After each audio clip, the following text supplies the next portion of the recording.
Le monde des esprits est un monde qui ne répond pas aux sentiments, est un monde qui ne répond pas aux émotions, mais c'est un monde qui répond au sacrifice ou la vérité de la balance. Le monde des esprits n'est pas un monde émotionnel, c'est un monde de principe. Ce monde répond à ce qu'on appelle la réalité des balances ou le poids du sacrifice. Dans Daniel 5, versets 5 à 30, il s'agit de l'histoire d'un jeune roi appelé Belshazzar, fils de Nebuchadnezzar. Vous connaissez l'histoire de Nebuchadnezzar, dont à la fin du règne, Dieu a complètement jugé et son fils devenu roi n'a pas tiré leçon de ce qui s'est passé. Il est allé prendre les ustensiles sacrés que son père, en faisant la captivité de Juda, a ramené à Babylone. Il a pris ces ustensiles-là et avec ces ustensiles consacrés à Dieu et dédiés à Dieu, il est allé boire avec ses grands, ses femmes et ses concubines. Donc il a déshonoré Dieu. Et pendant qu'il était en train de désacraliser ce qui revenait à Jéhovah, la Bible déclare que Dieu est descendu et il a un bout de main sur le mur en face, a commencé à écrire: peser, peser, peser, diviser, compter.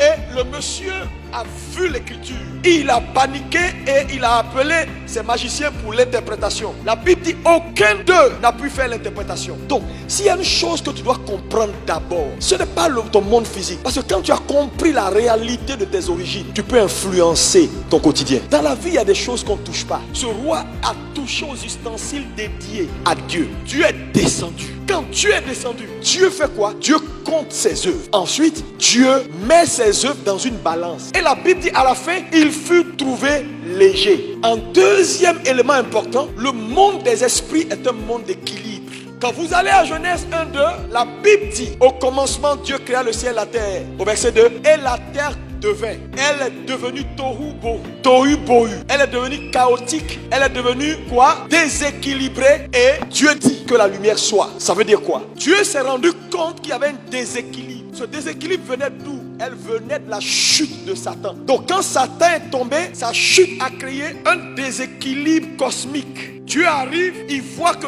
tout est chaotique, tout est tohu bohu. Il rappelle l'ordre, que la lumière soit. Donc Dieu restaure l'équilibre parce que le monde spirituel est basé sur l'équilibre. Et c'est pourquoi vous allez voir que dans Jean 10:10, Jésus dit: le voleur ne vient que pour égorger, dérober, détruire. Moi je suis venu afin que les brebis aient la vie. Ça veut dire quoi? Partout où Satan passe, il met le désordre, il met le déséquilibre. Parce que le monde spirituel, c'est l'ordre, c'est l'équilibre. Quand vous voyez le déséquilibre quelque part, Satan est passé. Tout ce que l'ennemi fait, c'est pour qu'il y ait déséquilibre. Satan a toujours travaillé pour le déséquilibre. Dieu a toujours travaillé pour l'ordre. Et donc, nous servons un Dieu dont le trône même est établi sur la justice et l'équité. Ce roi a déshonoré Dieu. Mais vous savez, Dieu sait qu'à un moment donné dans ta marche avec lui, tu vas le déshonorer. Tu vas commettre des erreurs. Tu vas faire des fautes. Le problème, c'est que quand un homme touche à l'interdit, on le compte, on compte ses œuvres, on pèse ses œuvres. Gare à lui s'il est trouvé léger. Dans le cas de ce roi, quand il fut compté, il fut pesé et qu'il fut trouvé léger, la Bible dit le même soir, il est mort.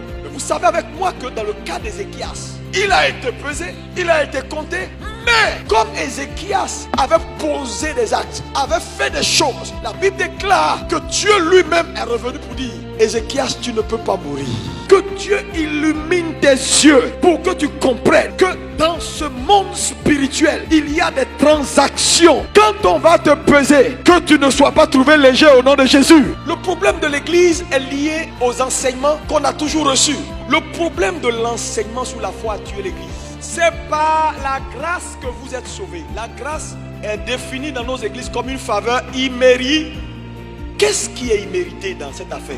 La grâce, faveur imméritée, tient à une seule chose: le salut pourvu. Jésus a accompli le salut et il a pourvu. C'est gratuit. Mais c'est gratuit dans le sens où c'est disponible. Donc, quand on dit la grâce est une faveur qu'on ne mérite pas, ce que Jésus a fait, la personne ne peut mériter ça. C'est disponible. Maintenant, la Bible continue le récit en disant: c'est par la grâce que nous sommes sauvés. Le mot sauvé là, faites gaffe, hein, tout le monde est dedans. Ce n'est pas un salut dynamique. C'est un salut en termes de légalité. Maintenant, il va nous montrer comment quitter le domaine de la légalité pour aller dans le domaine pratique. Il dit c'est par la grâce que vous êtes sauvés, par le moyen de la foi. Le moyen de la foi veut dire c'est maintenant la foi de chacun, ou l'action de chacun, ou le sacrifice de chacun qui lui permet de matérialiser ce qui est légal et disponible dans son quotidien. Ça veut dire vos histoires de gratuit là, oubliez ça, parce que il y a une balance au ciel, et dans la balance du ciel, ce n'est pas la grâce qu'on met là-bas, ce sont tes œuvres.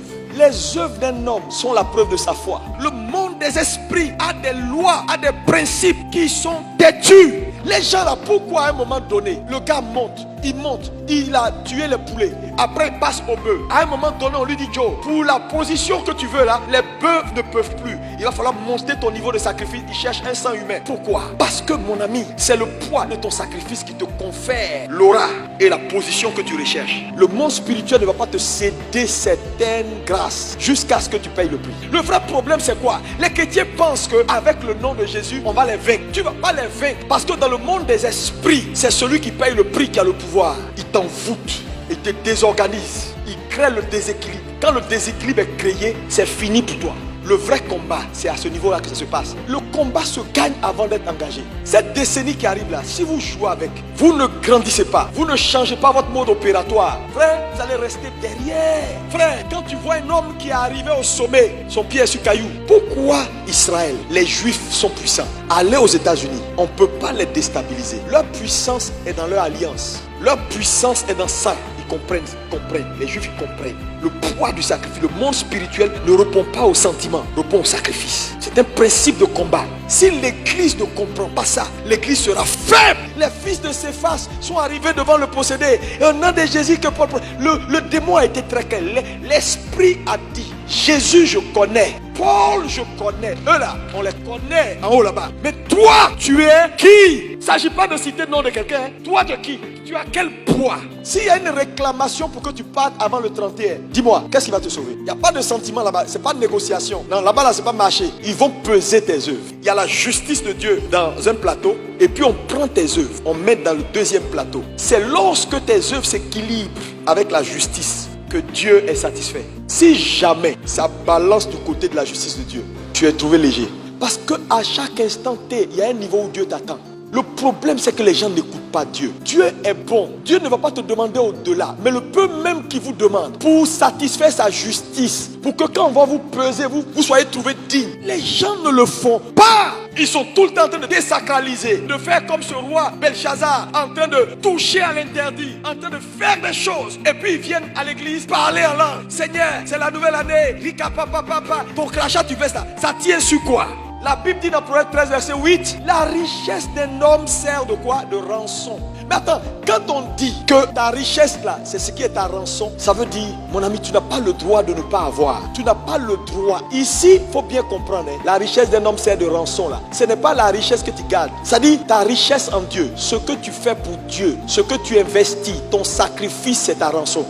Pas ce que tu as gardé. Ton sacrifice, c'est ta rançon. Ça veut dire quoi? Si on va au ciel aujourd'hui, on dit ton nom, quel est le poids de ton mémorial? Tu as tout à Abidjan, mais rien au ciel. Vous savez pourquoi Jésus est le plus grand? Quand on dit son nom, il n'y a pas quelqu'un qui peut tenir. Ce n'est pas son nom, c'est le poids de son sacrifice. Il a payé le plus grand prix que jamais homme n'a payé. C'est pourquoi il n'aura pas quelqu'un qui aura un poids, une influence comme lui. Frère, la spiritualité a un prix.